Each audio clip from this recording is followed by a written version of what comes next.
This episode of the Beauty Industry podcast was brought to you by Curtis Collection, the salon exclusive mineral makeup brand which is proudly Australian owned.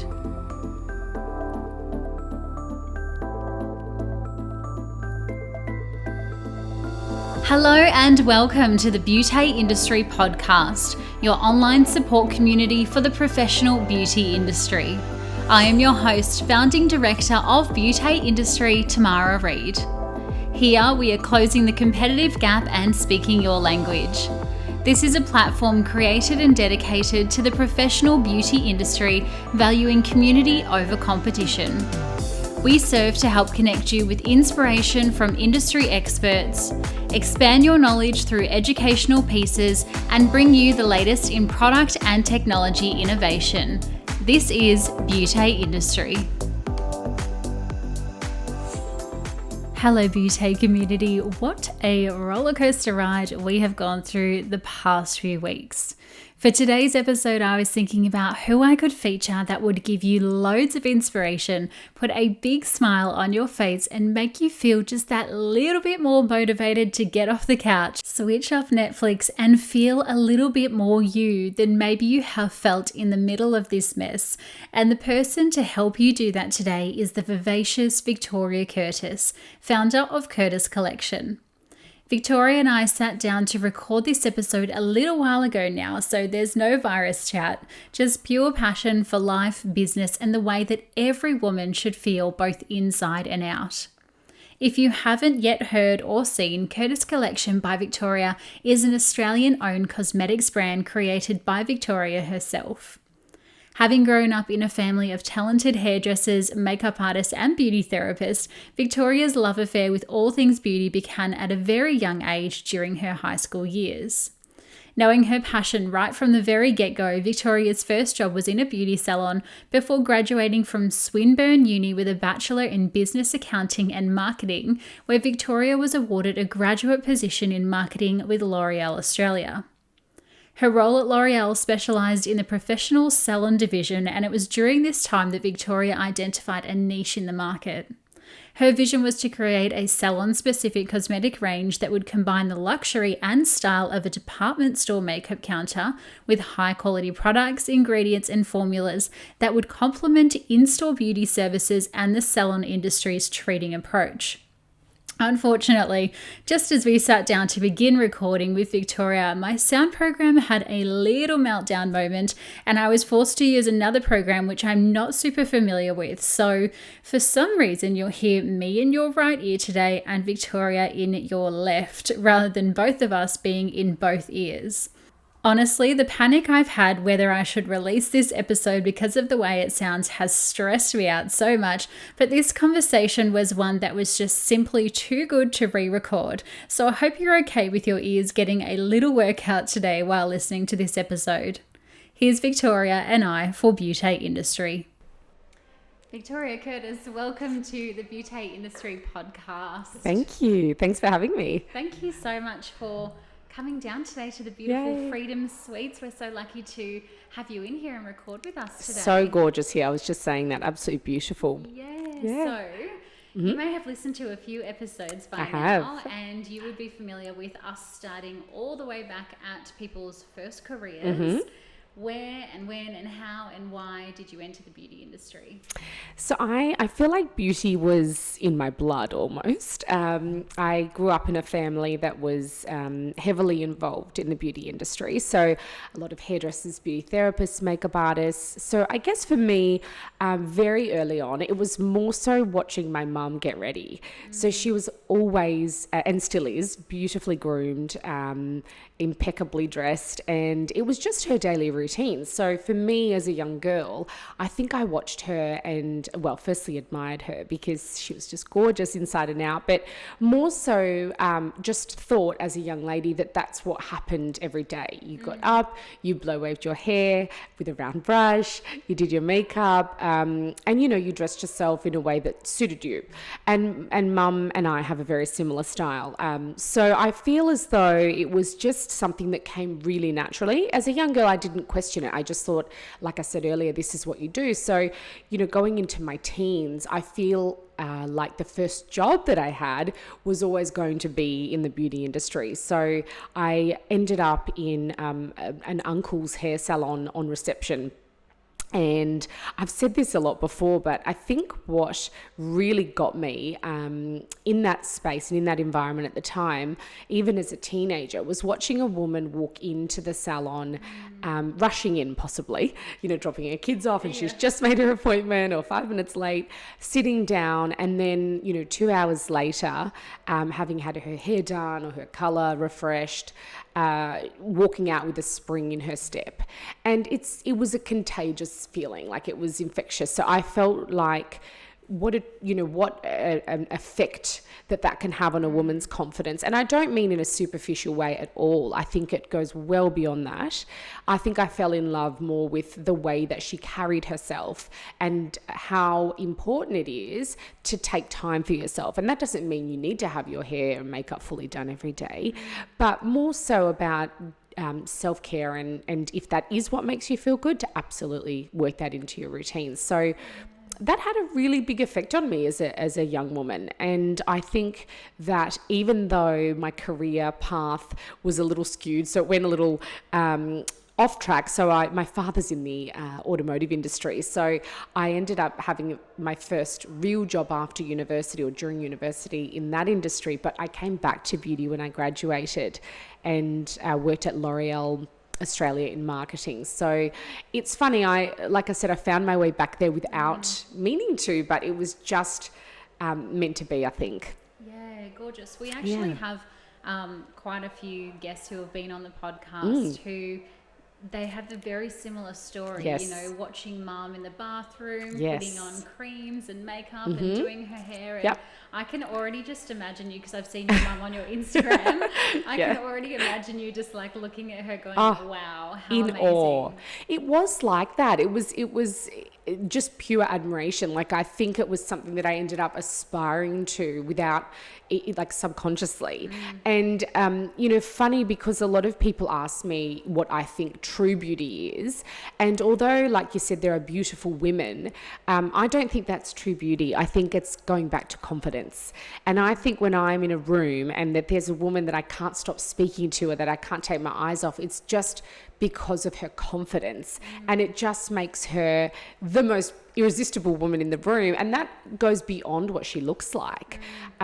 So I don't feel that it needs to be from a place of, I look the part. It's also what energy you're putting out. And I think when you feel good, then you're putting the best energy out there. And I think that sums up the beauty industry and what we do. We're all just trying to give a woman the confidence that she wants about herself, maybe about her brows or her hair or her makeup, skin, etc. And skin is a really big one, because I feel it starts from that, and that can deeply affect somebody's self-confidence, can't it? Yeah, absolutely. I mean, I got my hair done just about a fortnight ago, and as I was on the way out, I had curls in, and I said, maybe I'll go on a little date night with my husband tonight, Exactly. And it just does give you that little spring in your step. It does. And if you look good, you do feel good. Oh gosh, yes. And people can say that's superficial, but if you have bought a new dress, or, just spend 2 minutes giving yourself a little facial, you just feel incredible.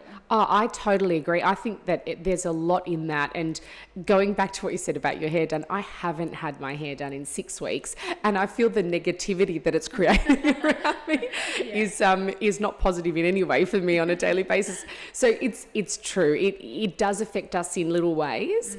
And I think when we talk about skin, I think, hair is something we can laugh at because we can touch it up in 6 to 8 weeks. But skin, if we do have a condition or something that is really bothering us, then that does affect us on a deeper level, I think. Yeah, well, I wanted to touch base with you on this because Yes. you've been to, as a guest speaker of ours at Melbourne and at our Brisbane Beauty Yes. brunch events. Which I've loved. And that's something that I heard you say, you know, and looking at you now, you would never know that you had acne or that was a concern for you. And can we just explore that a little more? Oh, absolutely. I think what happened to me is something that happens to a lot of teenage girls, maybe not so much now because they're very educated and they want to know more about skin. But when I was a teenager, there was very limited information, and I ended up at 16 having, firstly, great skin, no problems, had never had any sort of hormonal issues or anything like that. But I used a stick foundation for about a year, and you've probably heard me say this, but it took maybe that long. But within that year, I went from having clear skin to having acne. Yeah, right. And I think thinking back now, and I always talk about this in our salon training, is that it takes very little time to do the damage, but it could take years, which in my case it did, to repair it. Yes. So prevention for me is a big one, because if only I had known that the makeup product that I was using would literally destroy my skin in within a 12-month period, of course, absolutely, you'd never touch it or even put it on your skin. So I, through lack of education and knowledge, I ended up creating the problem. And then, of course, spent the next 15 years trying to fix it, and which everything I believe truly in timing and happens for a reason. It led me to my business, so it was part of my journey, but it was a painful part because it did affect my confidence deeply. I was at a very vulnerable, impressionable age of 16, 17. I had been so in another life I was a professional swimmer too. So the person you see now was definitely not that person. I had was out of a chlorinated pool half the time with wet hair, no makeup, and probably braces and very bad skin. So we were saying this just prior that Instagram is a lovely showcase of people at their best. Yes. But really, if I am raw and honest, that's definitely not me. It's the me that does herself up for work. Yes. But through, who I see in the mirror in the morning, we are left with little emotional scars of things that have happened to our skin and our, on our journey. So that is something that affected me back then. So I didn't know what to do. I was sort of at a loss, and I started having microdermabrasions back then. I suppose they were the sort of to do. It was. Have a micro. Skin torn off. Yes. Literally get your skin torn off, and thinking, okay, I'm going to see some progress, and then not seeing progress. So what ended up happening to me was that I was having the micros. I was using a product that wasn't mineral. So I, again, not informed and not aware of what I was doing and seeing no progress. And it was simply because I was not using the right home care products to actually fast track my results. I was actually hindering them. I was going 10 steps backwards. So it was... Now we can teach our clients, and this is really important for salons and owners and managers and the therapists, is that they can only do so much in the treatment room. So I feel it's like the fitness industry. Your personal trainer can train you for an hour, but it's all about your diet plan. Yes. And so I was at after I had taken a little break from Pilates, I remember going back, and the trainer said to me, I said, do you think that, within 8 weeks I'll see some results? And he said, look, I'm going to be honest with you. You're going to see the results in the kitchen, not here. Yeah, and I thought, light bulb. Yes, better watch what I put in my mouth.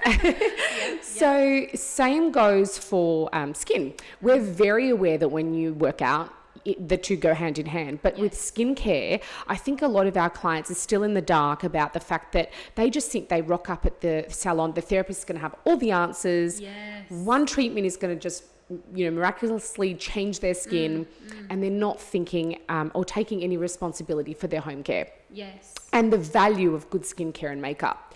So our training's based really heavily on that, is that it should be a treatment plan that they give to their clients and say, okay, this is what we advise and recommend in the treatment room. This is the skincare that we stock, and XYZ will help you specifically and your condition. And this makeup product will then help you to not reclog your pores and create the issues that you've once had. It will help your skin to actually fast track the results. So I think, rewinding again, I knew none of this. I tried and thought the therapist will solve all my problems. They obviously couldn't, and I was doing all the wrong things at home. So this went on for years, and I actually used to feel embarrassed in the sunlight, because the sunlight doesn't hide anything. And I would, it's crazy what we do. I mean, I would wear my hair a certain way so that my cheeks weren't visible. All of these things that, and it's really funny because I talk a lot in our training about looking people in the eye and the value of it. You engage, and it's really important for human connection.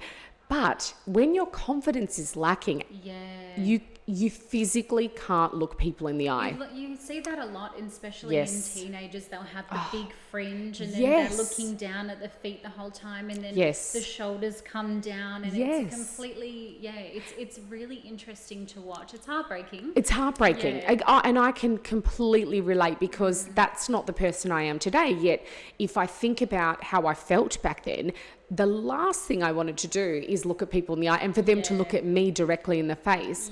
So it's funny, because we often don't stop to think about what's going on in that person's life, and you can judge people on that and think, oh, they didn't look me in the eye, they're a little bit rude, or maybe they didn't like me, or but I try now to be very understanding of that, because I know how I felt. So it was interesting, because it's funny how I went from feeling that way to then feeling like a completely different person when these issues were gone. It's really interesting to me that you say, from a client's perspective, you thought the therapist was going to solve all the problems. And I talk a lot about the Harry Potter treatment doesn't exist. You can't wave your magic wand and with the click of the fingers, you've got acne gone. Correct. But then as well, I'm kind of thinking from a therapist's point of view. I had a facial about a fortnight ago. And I remember as I entered the business, I walked past a whole room full of makeup. And then I had my facial, but the therapist didn't tell me about the makeup. Very interesting. So it's almost like if the client doesn't know what they don't know, and then the therapist doesn't tell the client what they don't know, well, then nobody's winning. No, but this is music to my ears, because this is exactly what we focus a lot of our training on, is when a client walks into your space, it can almost be intimidating when you see product. Because firstly, you know nothing about it. Sometimes you don't even recognize the brand, because it could be something they import from Europe because it's a specialty brand, or so when we don't recognize the brand or the logo, we don't connect with it instantly, so we shut off from it. So I tell my salons that when you have a consultation with a new client, or maybe it is an old client and it's something new that's come in to the salon, I think it's really important, even a one-liner, to basically explain to your client why you have the products that you do. So for example, it might simply be, I'm so pleased you're here to address your, acne concerns. We would love to treat you. This is the treatment that we recommend would be the best, course of treatment for yourself. And just on that, we do promote great home care, and it plays a massive role in your treatment plan. We have this product for skincare, this is for makeup, and we believe in these products, and we've seen results with them. So we will put them down in your treatment plan. You don't necessarily have to buy them, but we highly recommend them if you want to get the best, fastest results. And that's it. Leave it at that. That's it. Yeah. The client is aware. They understand why you have them. Whereas if they, for example, makeup is my game, but if I think about going into a hair salon, because I always want my hair to look better. So I'm willing to learn. But if I went into a salon and I didn't recognize the products they stocked, if the hairdresser sat me down and said, your hair specifically is dry on the ends, you're blonde, you need more hydration, this range that we have is excellent for that. And this is why we have it. my ears are switched on. Yes. Like I'm thinking, give it to me. Yeah.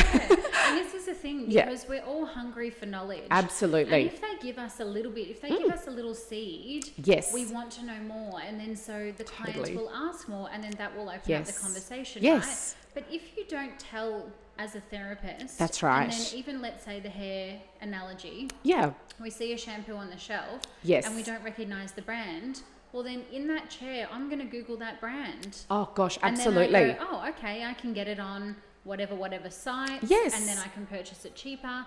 And then the therapist doesn't get Yes. that recommendation. Maybe I'm buying the wrong shampoo for my hair or skincare product because I'm just sitting there Googling. And I read something the other day that said 60% of people are Googling your business when they're in your business. That's Right? crazy, isn't it? It makes sense though. Yeah, that's exactly right. So we need to just have the Yeah. conversation. And I love what you Yes. said.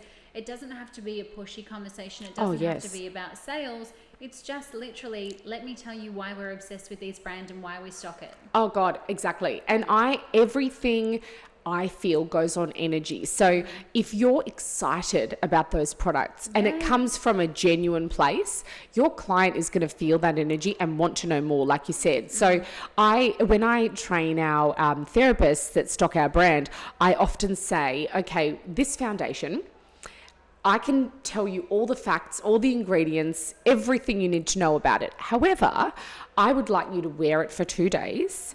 And I would like you to write 3 to 4 things down that you felt when you wore it. So it could be, I felt magnificent, my skin was glowing, it was hydrated all day.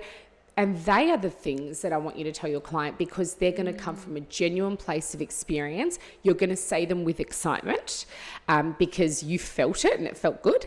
And the client will feel that energy. So if you sit there and reel off, it's got vitamin A, C, and E, and it's really good, blah, blah, blah, blah, blah. That's what they're hearing. Care. Yeah. Doesn't care. Yeah. Correct. Yeah. Doesn't care. That's it. So it's more about feeling and sharing the excitement that you felt, and that energy. I love the saying, energy doesn't die, it's only transferred. Yeah, I love So that. yeah, even negative energy, Yes, which is very not so true. great, but it's the positive energy is what we want. So if you've got that, it won't die. It's just going to transfer to the other person.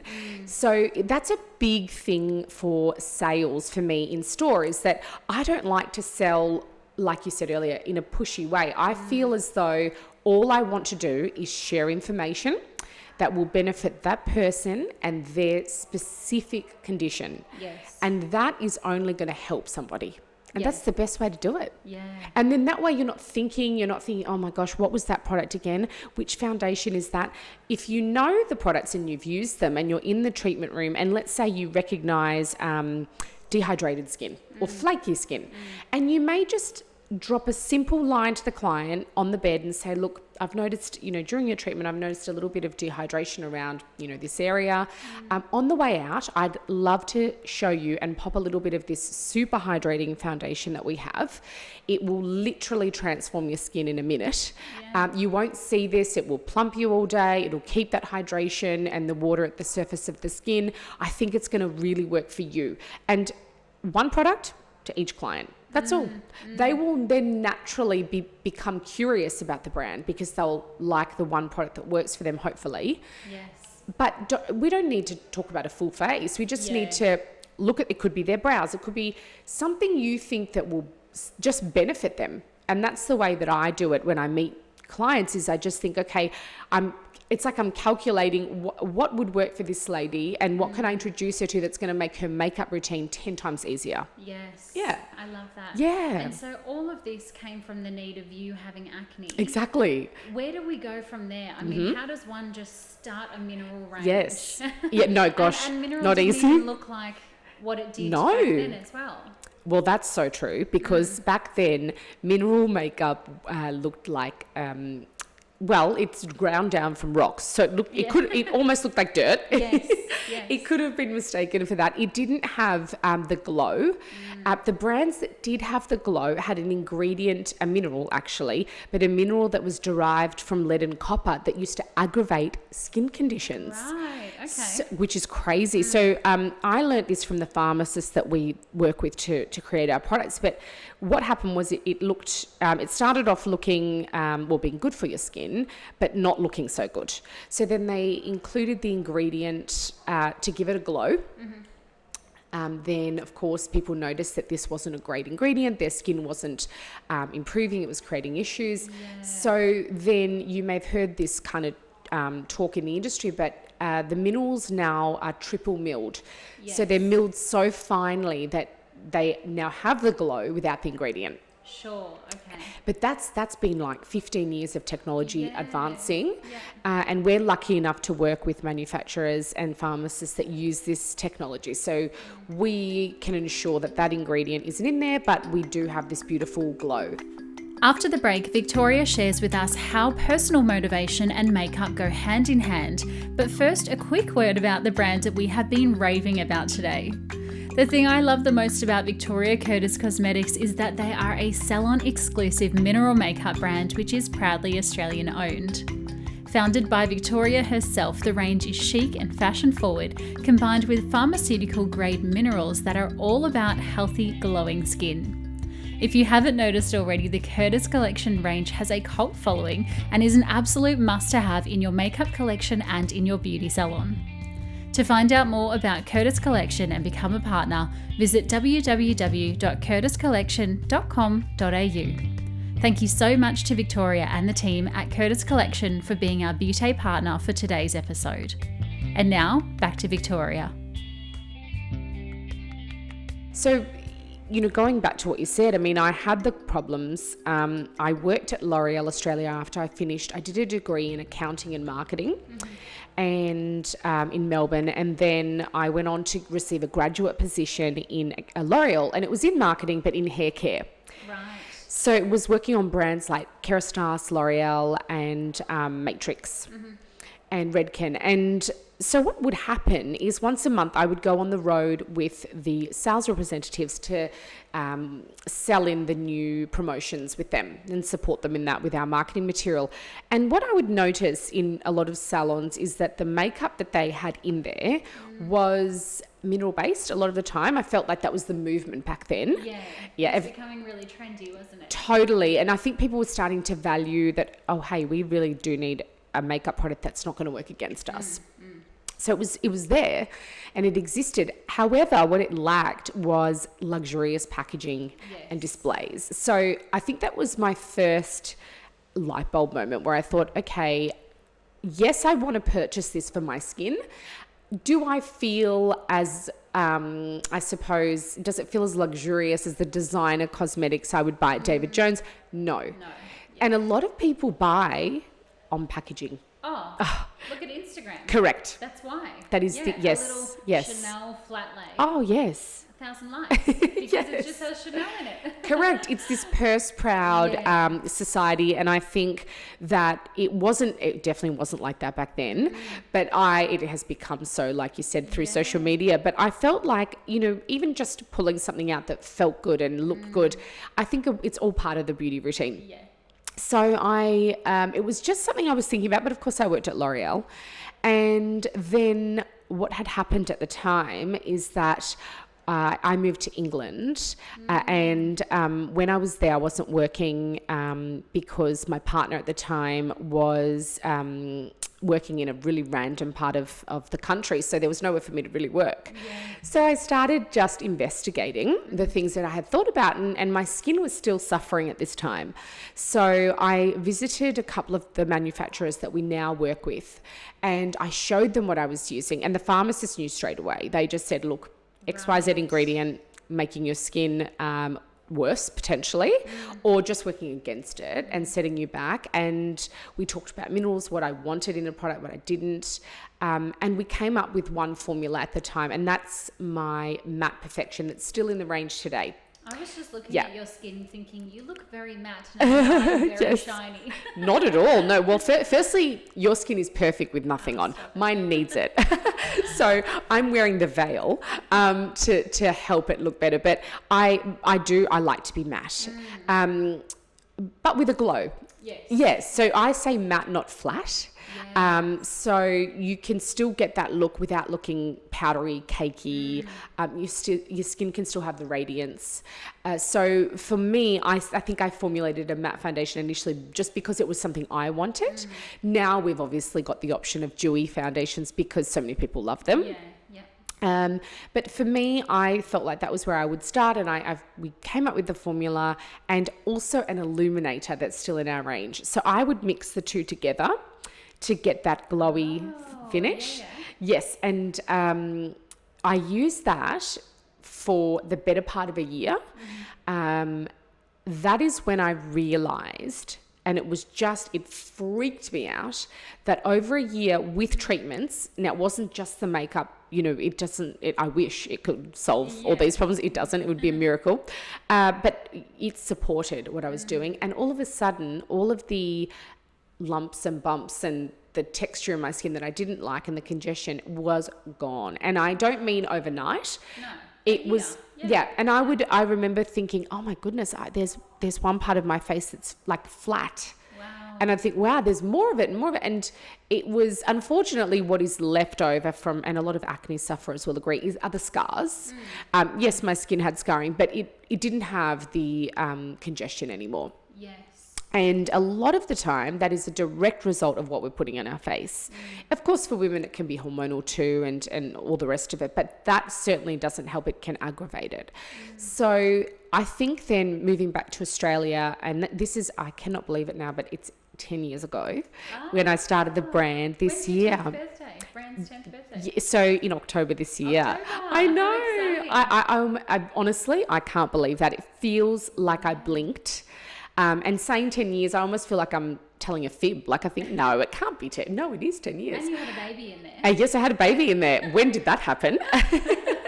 And he's almost 3, so that's just crazy. But yes, it has been that long, and it's so funny. The direction that it has gone in is what I had hoped, but certainly not what I had planned.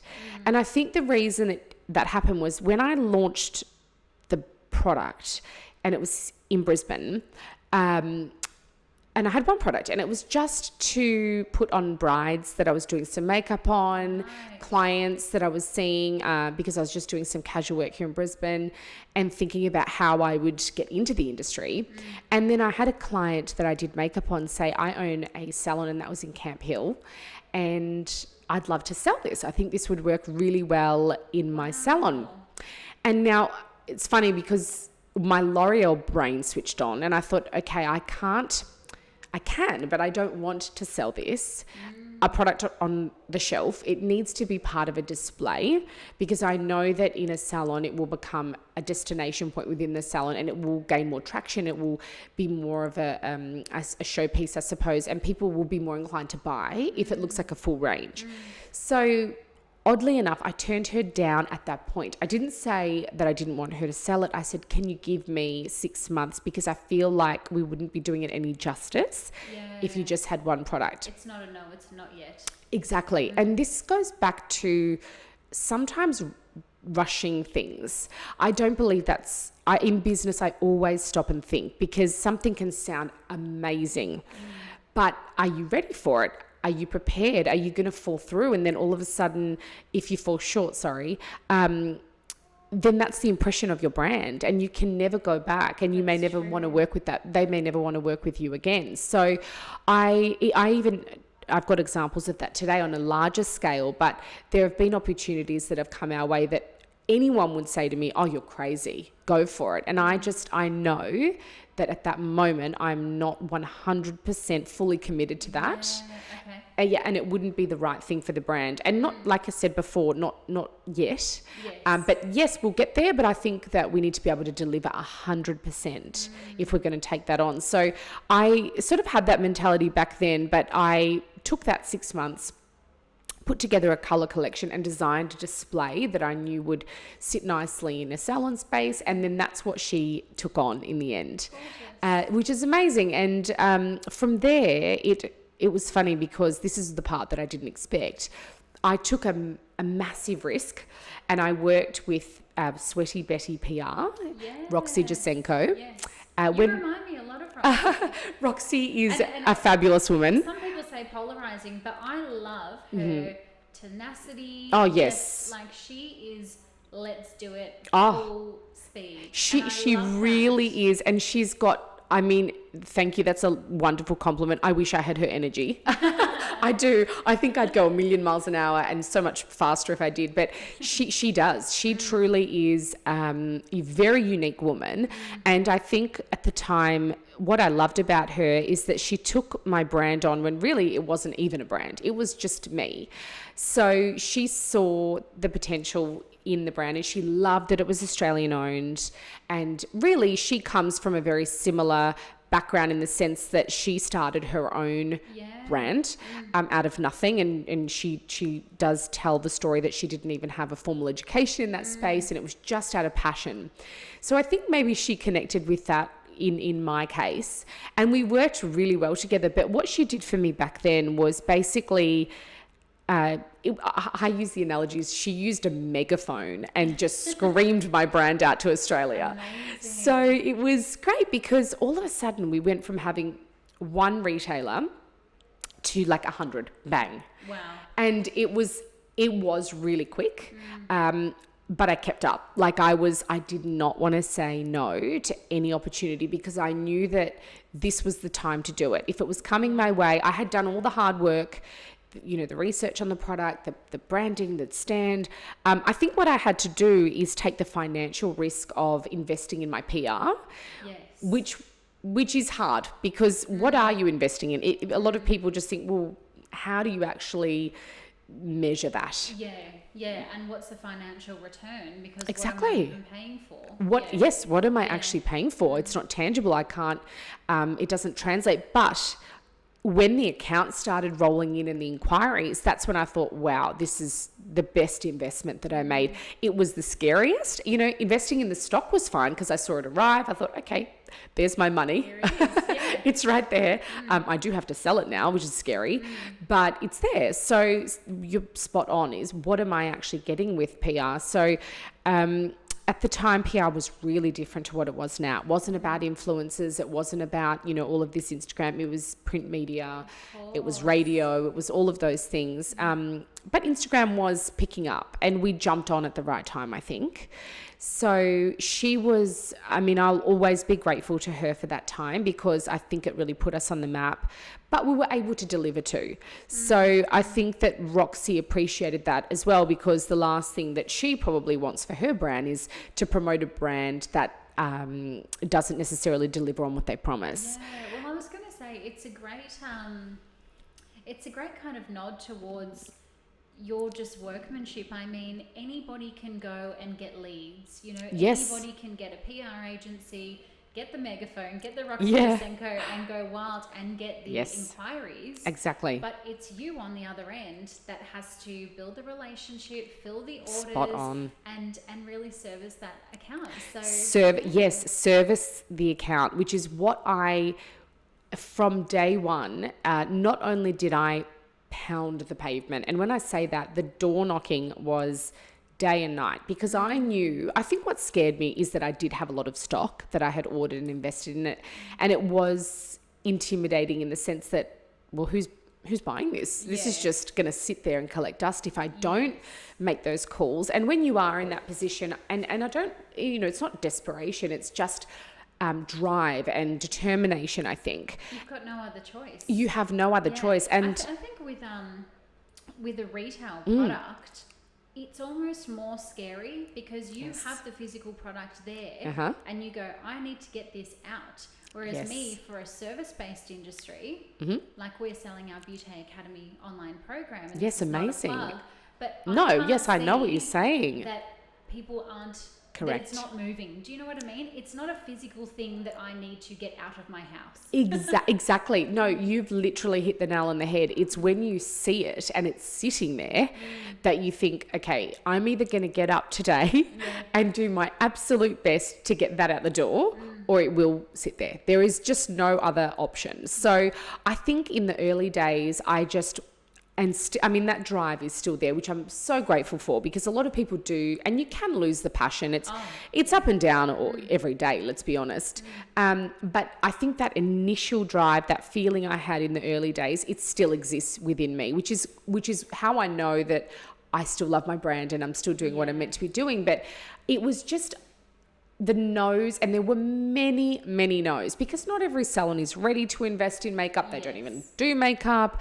There's so many options for them. But I knew that the no's were people I wasn't meant to work with at that time, and the yeses were exactly who was meant to invest in my brand. And it was just perfect timing with everybody. And honestly, most of them are still with us today, which I cannot believe. Going back to what you said earlier, it is because we have nurtured those relationships. Every salon owner that I deal with is honestly a friend of mine. They have my mobile number. We chat on the phone. They can ring me and I tell them to ring me for the simplest thing, because I would rather answer the question if the client is right there in front of them and they don't know. Then if I'm not available, if we don't get that information, the client misses out. So I am accessible to everybody, because I know that this industry and most industries are built on relationships and relationships only.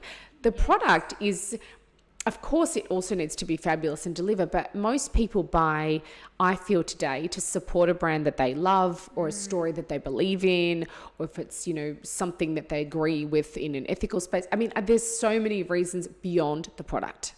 So, but I think for me, going back to that time, it was just, it did peak really quickly and it stayed there. It didn't peak and then drop and peak. It just kept going in an upwards motion.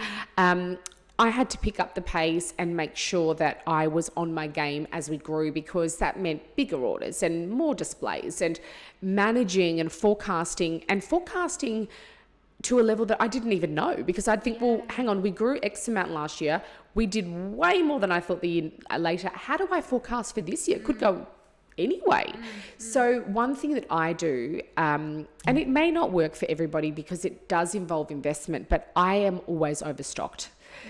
Because I figure you never know what opportunity will come your way. Yes. If I have the product and more of it, I can say yes.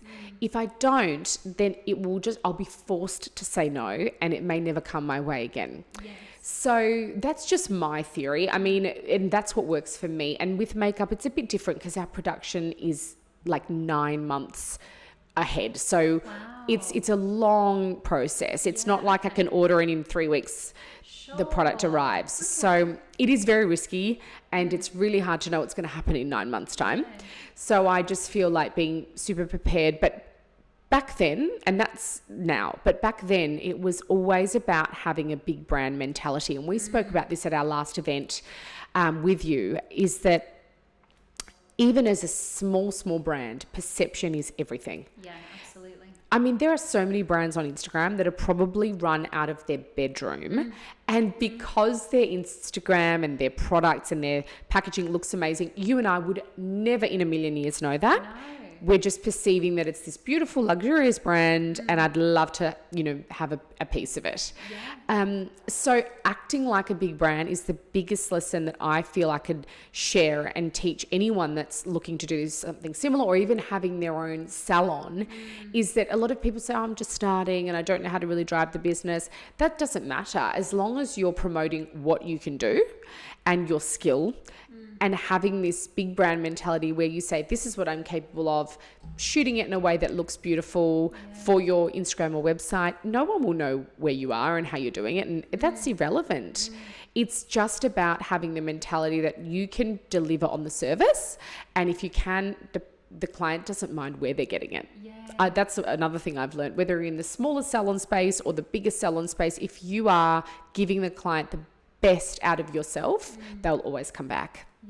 Yeah. So, I love that. I think they will too. That's the whole thing. Yes. How you feel. It's your perception rubs off on people. Yes. And as you said, I'm sure many of the brands on Instagram are working from a home space. Oh, definitely. Yes, they are. And look, you've got to start somewhere. Yes. If you're not picking and packing orders at home, you're paying 20, 30 grand rent a month. So correct. How can you start that? You can't. It's impossible. And this is the thing I'm grateful for now, is doing all of the small things at the start. It gives you the knowledge later when you grow of every single facet of your business. So if we do go back to picking and packing in the warehouse, I understand that process so well because I've done it many, many times. And I still get in there today. When we're busy, I get the heels off. I've got my flats on, which anyone who knows me knows I never wear flat shoes. I don't think I've ever seen you in flat shoes. Literally never. There are very few people in my life who see that. But those who do know that it's either at work or with my little one. And at work, it doesn't bother me. The beauty industry sounds glamorous. It's not. It's hard work. We all know that. We're all, it's the daily grind. But I know that there's no position, I think, anywhere that's too big for the small things, because the small things are what matter. Yes. And you can't ever be above them and say, oh, I don't pick and pack orders now. I'm the CEO. Well, no, because the CEO is so oblivious to what's going on beneath them, if that's how they see it. I think a flat culture is amazing. I think we should all everyone's helping hand counts, and understanding those parts of your business is going to make you work more efficiently. I'll give you an example. And this is even for salon owners, if there's something that takes a lot of time up in your business and it's not productive for the client, whatever I can do to minimize that, or put in a program, or find something that's going to make us more efficient and cut something out that takes somebody way too long to do, I will investigate that to the point, honestly, I will not sleep a whole night till I find the solution. That's honestly how I work. And if I find it and it does work for us and makes somebody's job easier, or makes us more efficient for the client to get our orders out quicker, or I am all about that, because sometimes we bury our head in the sand with that and we think, oh God, that's such a hard issue to deal with. I'll deal with it later. Yes. But if it's bothering you, it needs to be addressed. First and foremost. Yeah, get it off your shoulders. Yes. Get rid of it. You're going to feel elated, and then you're going to put all of your good energy onto productive tasks that result in, maybe improving the customer facing experience. Yeah. So I just think that, there's so many things in business that we can improve on, but it's more about how we feel every day, how your customer feels every day. And if you can really improve that process, everybody benefits, I think. Yes, couldn't agree more. Yeah. So you went from Sweaty Betty, yes, Megaphone, overnight success, all of these accounts, growth on growth on growth. Yes, scary. Yeah, I mean, is there a point where you grow too fast? Yeah. Or did you already have the policies and procedures as such to grow that fast? What did that look like? Yes. No, I didn't have any of that in place. One thing I did was react super quickly, because again, I started feeling like people were relying on me. And then one thing for me, and this is just a personal thing, I have a fear of letting people down. So I think that pressure built on me, and I worked really well under that pressure. Not to say that I couldn't have crumbled as well, easily. And I'm sure, I'm sure there were moments where I didn't sleep and I was super, super stressed. But yes, I did grow really quickly, and I was walking on a tightrope, because I kept feeling like, oh my God, this could actually, I could lose control. Yes. But like I said, I took on the more positive angle of, I'm so lucky to have this growth.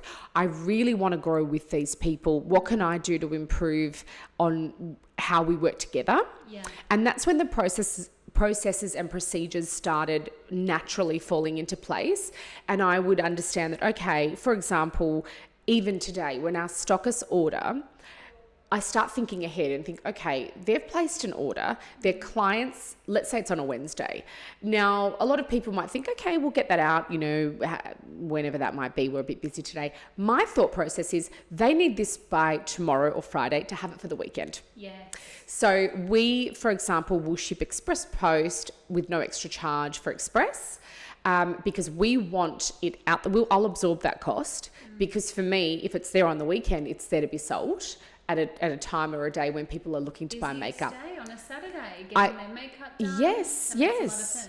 And I don't want to let that salon down. So this is where it was not only thinking about the processes and procedures from our side. God, tongue twisted that today for me. But also I would step into the salon owner's shoes, and having worked in a salon space, I knew that on a Saturday when somebody said to me, oh, I want that hairspray tonight, and just saying to them, oh my God, we don't have it in stock. Yeah. Gone.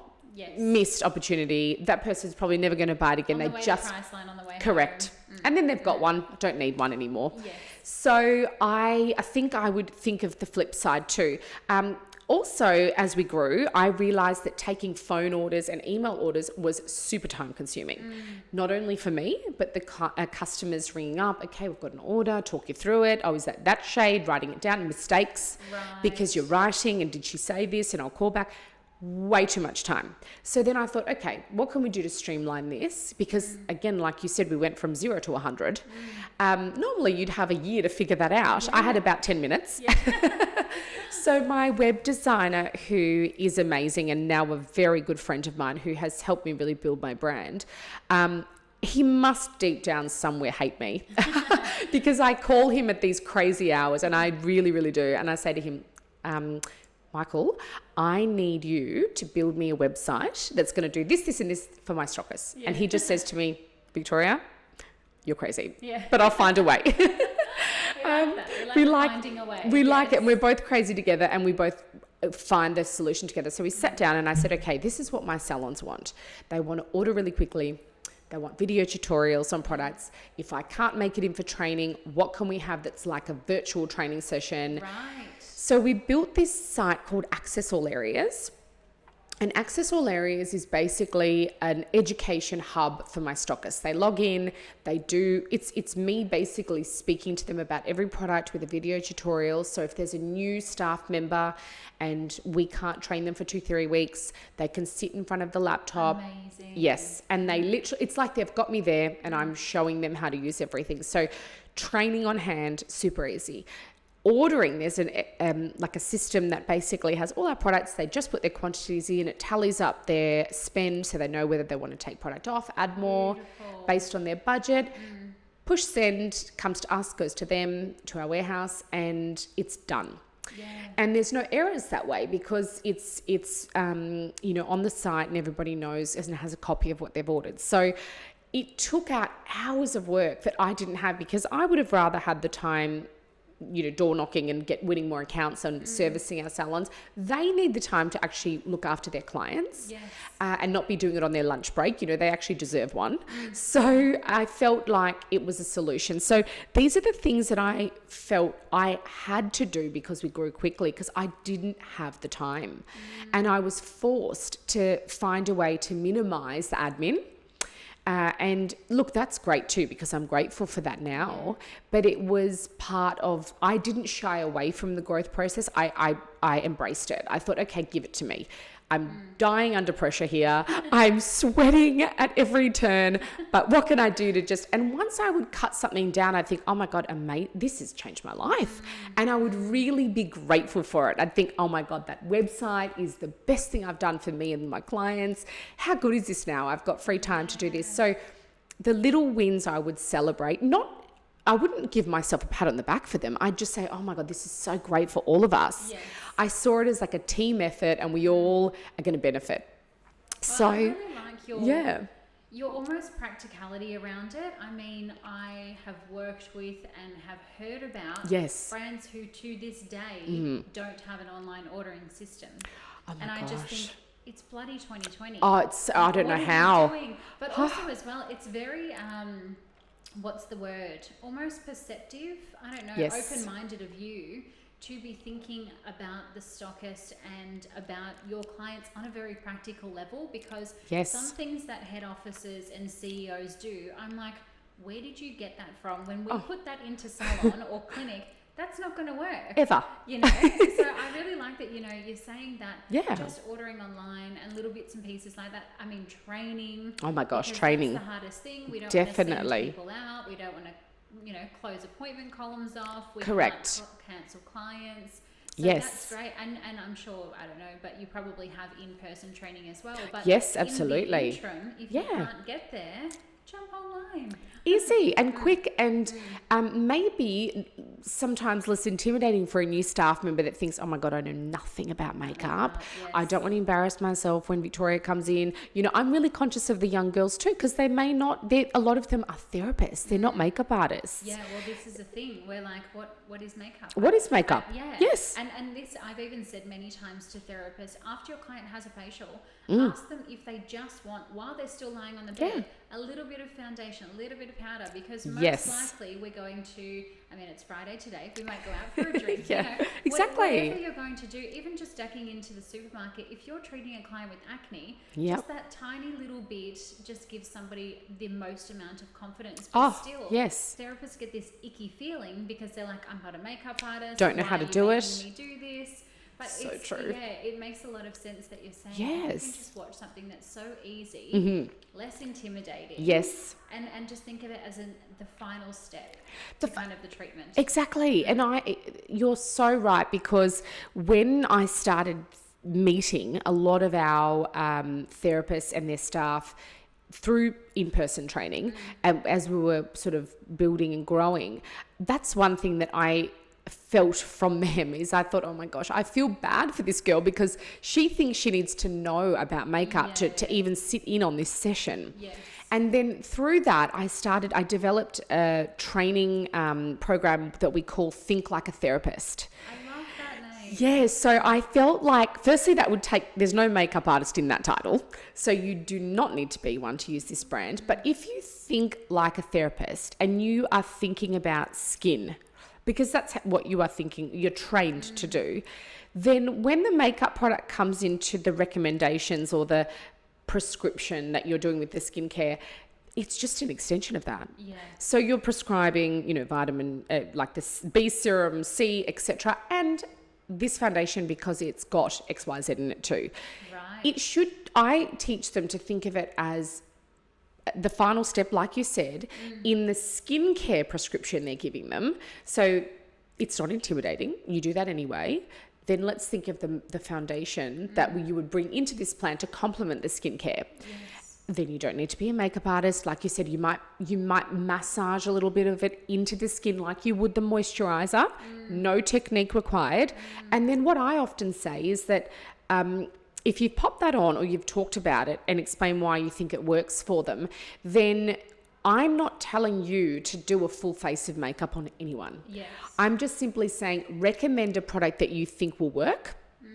And going back to something we sort of said earlier and touched on, is that if you do that, the client then naturally becomes curious about other products in the brand. And that might be colour, lipsticks, bronzers, etc. But just let them experience one thing for them. And if they like it, then they will gravitate towards it next time. So I've never in our programs put anyone under pressure to say, hey, beauty therapists that don't know how to apply makeup 100%, can you please sit everyone down to like smoky eyes and, oh my goodness, no way. We shouldn't be in this space if that's what we're doing. All the colour products complement the skin products that we do, and they're there because people do want that if they're doing brides or if they clients want to buy, but we are all about the base products and how they work with the skin. So that's what I focus the training heavily on. Once they become a little more confident, then we can go into eye application and things like that. But I find the most beneficial with therapists is that I do one side of the face, they then do the other side with me. I guide them through it. I show them very, very simple techniques to get a full face in honestly 10 minutes. And once they've done it once, that's it. It's like, oh, is that where you put it? And is that how you blend it? Done. Yeah. So I just think thinking like a therapist is then brings it all back to we're in a salon. We want to help our clients. The makeup is here for that reason. How do we work it in? Like you said, pop a little bit on. That client is then maybe going to meet somebody for a coffee who's going to say, oh my gosh, you're glowing today. Oh, I went to XYZ salon and had this treatment. The girlfriend's now curious about where you went, thinking, I might try that. I'd like to look like that. So it is, then it becomes word of mouth and you're doing your own promotion through just happy, beaming clients. Yeah. What's the biggest lesson you've learned in business? You've had quite a ride. Many, yes, I have. Years of lessons. I think, honestly, the lesson that I've learned that is probably the most valuable is that take a very calculated risk, but when you do, you really need to make the move, because I think a lot of people, fear paralyzes us in business, and it might often, the fear just comes down to not the product, not the hard work, not everything that's going for you, but how you feel. And you often think, yeah, but I can't deliver on it. You know, I've got to really build my confidence up to meet that person or sell myself to this person. But really, you should stop and look at all of the hard work that you've done and the nights and the passion and the drive that you've had that's made you feel really good about what you're doing. Take all of that and think, you know what? I feel like I've worked super hard on this. It may or may not be the right time for this opportunity, but let me just give it what I've got right now. And my mentality is, and you know, another lesson that I think goes hand in hand with this is not only should you be prepared, but if it does come off, it was meant to be at that time. If it doesn't come off, totally okay. And I'm always grateful for the no's because I feel like they lead me in the direction and the path that I'm meant to be on. And I feel like if I took that opportunity on and it wasn't right, that actually could have been a very negative thing for my business. So no's are positive to me too. So I think you should just often look at things with a positive eye, not necessarily put pressure on yourself, but definitely value the hard work that you've put in and believe in that, if nothing else. Even if you can't build up the strength to believe in yourself 100%, believe in what you've done thus far and take that and move forward with it. Amazing. That's great advice. My last question for you, you and your makeup brand have featured alongside Mercedes-Benz Fashion Week, Alice and Patty, Rachel Gilbert. What does success look like for you, and do you have any big plans or just sustainability kind of plans, you know, for the business, not kind of eco, you know, just yourself? I mean, there are so many things that you've done so well already. Where does one go next? Where do you go next? Yes, that's a question I often ask myself. What happens now? But so yes, I think some pinch me moments were definitely the likes of Fashion Week, where you know we create the looks for these amazing designers that I've always admired and worn and you know aspired to be like. So that was wonderful, and I think for me next, it's not only growing, I'm still in a growth phase and I still love that that's a challenge for me, but I do and have been looking at other parts of the fashion industry that would complement the makeup, different, but by no means too far away. Skincare is not my thing. I love it. Oh God, I can't get enough of it, but I love the brands I use and I'm happy to use those alongside with my brand. But that's not my space. I'm more of a fashion girl at heart. So maybe potentially something in that space. But I would never ever, it would have to complement what I do because I couldn't possibly abandon my true love, which is beauty and makeup. And I'll always be fully committed to that. But I think you're right. I think you evolve in business and as a person, and keeping it fresh and new and a new project is always, it injects energy into every part of what you do. And I think the one fear I have is becoming stale. I don't like the thought of it. I think that people would feel that. And I would like to always be re-energized about, you know, what we do. So that's something I'm looking at. It's exciting. But I think more importantly, on a daily kind of level, for me, it's just always being in touch with my salons, always learning from them. And the best part of what I do is when we do our VIP nights, meeting their clients, because honestly, it's an absolute privilege and an honor for me because these people are taking time out of their lives to come and often listen to what we have to say about makeup, watch a demonstration, and are genuinely interested in using it on themselves. And for me, that is possibly the biggest honor, you know, in what I do and in my job, is that I have the privilege of talking to these ladies, and the fact that they are potentially loyal to my brand is the only reason I'm sitting here. So that's the best part. So part of what we're doing next is doing a lot more events. Something I do have very quickly on the cards is to run events. We've always run them for our stockers, but we want to start running events for our stockers and their clients. So a big event, but where we do makeup demonstrations, and we just basically give the stockers the opportunity to bring their clients somewhere special about makeup, it will help to promote the brand in their salons as well. And we're kind of doing the hard work for them that they often don't have the time to do on a daily basis. So I think that would be really fun. Yes. Couple of makeup events. I'm going to MC that, okay? You know what? I was just saying earlier, you've got the most relaxing, amazing voice I've ever heard, and it's your job. Done. Signed, sealed, and delivered right here. So, gee, that worked out perfectly. So, yes, I would love that. And I think it would be really nice for everybody to, especially all us women, to get together. And I think sometimes it's nice to have a girls' day, isn't it? And how special for you, though, giving back not only to the stockists who support you, but the consumers as well. And so important. A lot of the stockists don't know how to do events, or they do events Correct. and they don't know how to do them well. Yes. It's quite a big investment. So absolutely. I think so. I think it's nice to do it together and create a real buzz for everybody. It gives me a buzz too, because like I said, I love meeting people. They give me ideas. Yeah. Oh, have you thought about this product? I use this. And I think, oh my gosh, give it to me. Give me all the information I want too. So it works both ways. But I think that'll be really fun. And like I said, at the end of the day, just enjoying daily being a part of this beautiful industry that we are so lucky to be in, aren't we? It's just, I couldn't love it more. Yay. Thank you so much. Thank you for having me. Having a little chat with me today. Oh my It's been God, beautiful. my pleasure. You are gorgeous, and it's always so nice to see you. How incredible was that? You know that feeling you get when you meet people and you listen to them talk and you come away from the conversation with a massive smile on your face and just a thirst to be more and do more? Well, that happened for me with Victoria. For me, it was the combination of the way Victoria speaks about our internal value and how that looks from the outside, all while living that advice in the most genuine way she can by bringing such a positive energy into any room she enters. When I think about why I wear makeup or do my hair or even my skincare routine, it's because I feel my most me when I look in the mirror after doing so, which says so much about the way a cosmetic or a skincare product can impact our clients' lives. Victoria has shared some incredible prescribing and communication tips in this episode, so I hope you can take those away and use them while you're phoning your clients and keeping them in touch with your business while your doors are closed.